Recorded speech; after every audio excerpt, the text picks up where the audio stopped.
Itsura nito.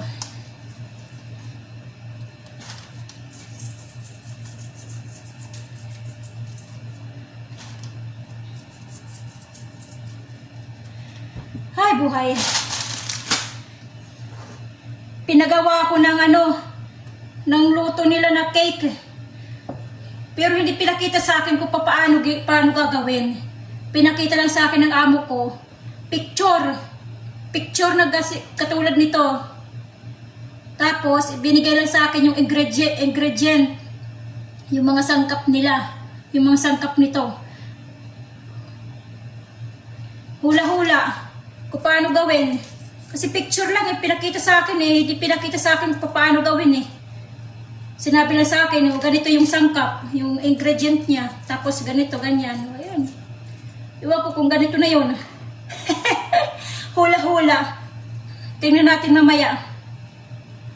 Tingnan natin mamaya pag naluto kung anong tsura. Kung ganun ba yung kanyang pinakita sa akin na picture. Picture ng luto na.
Hinulaan ko lang ito.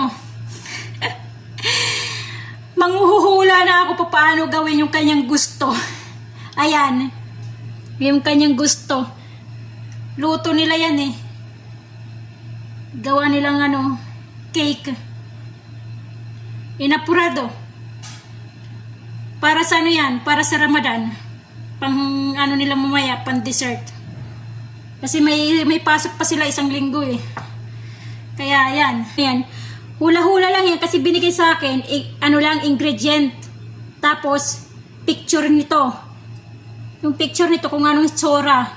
Pero yung paggawa, hindi pinakita sa akin. Hindi alam. Kaya hula-hula na lang. Paano gawin?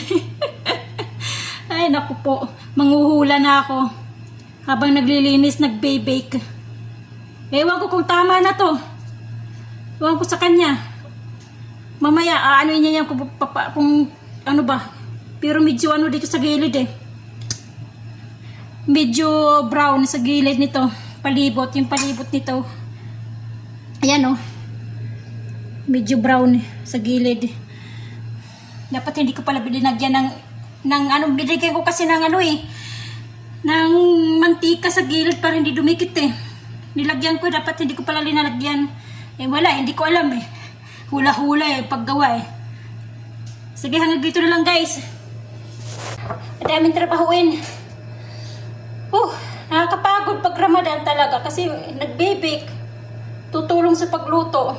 Tapos ito pa. Sige, bye-bye. Kumusta kayong lahat? God bless sa ating lahat.